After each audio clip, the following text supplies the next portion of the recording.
Hi, it's Alaska Granny. If you live in Alaska or you're planning to visit Alaska, something you might want to know is that scientists are predicting that a volcano in Alaska, Mount Spur, is likely to erupt.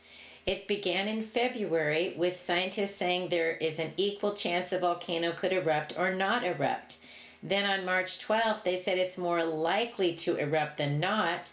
It's judged to be a higher likelihood than the unrest dissipating.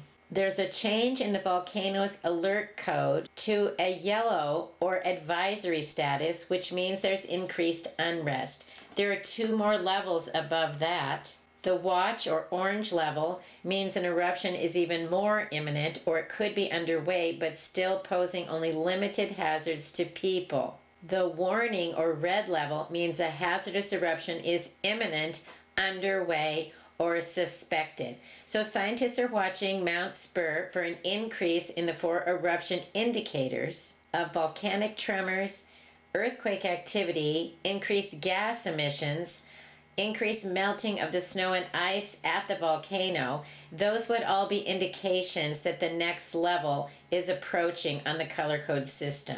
Volcanic eruptions can last from a few minutes to several hours. You may not even be aware that in 1992, Mount Spur erupted 3 times in June, August, and September, and each eruption lasted for about 4 hours.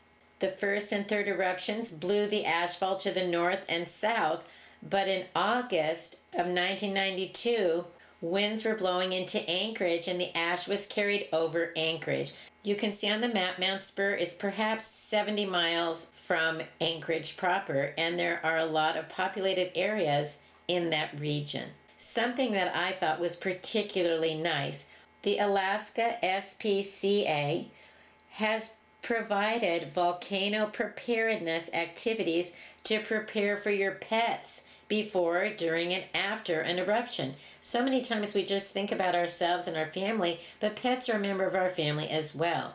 We've been given some preparedness information. Before an eruption, you would want to stock at least 2 weeks worth of pet food and medications. Ensure your pet ID and vaccinations are up to date. Keep your vet and emergency contacts handy. And acclimate your pets to a crate for easy transportation. Guess what? Those are good things to prepare in any kind of an emergency, to be prepared for your pets. It doesn't have to be a volcano. There's all kinds of reasons you would want those supplies and that information.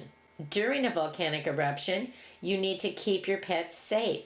You want to keep all pets indoors. You want to seal your pet doors. If you're taking your dog outside, you want to use booties, keep your pet on a leash, and return quickly. But right before you come back inside, brush all the ash off your pet.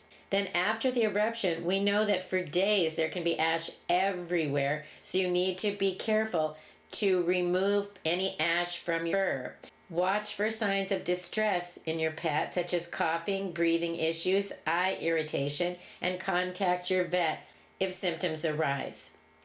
If needed, flush the pet's eyes with clean water, but do not rub. You never want to rub because the ash can actually scratch the cornea of your pet's eye.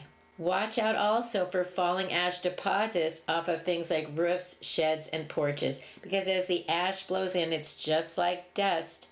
It settles on flat surfaces. So we want to watch out for falling ash deposits. There's not really anything we can do to prevent a volcano. We can't really predict exactly when it could happen. We do realize that Alaska is on the ring of fire, and there are always all kinds of earthquakes and sometimes volcanic eruptions in a lot of the regions of our world. So if you live in Alaska or you're planning to travel there, be aware that Mount Spur is acting up. It may interfere with your day-to-day life. It may also interfere with any travel plans you have. So try to stay up to date on what's happening with Mount Spur in Alaska. I hope you'll like my video, share it. Please subscribe to the Alaska Granny channel.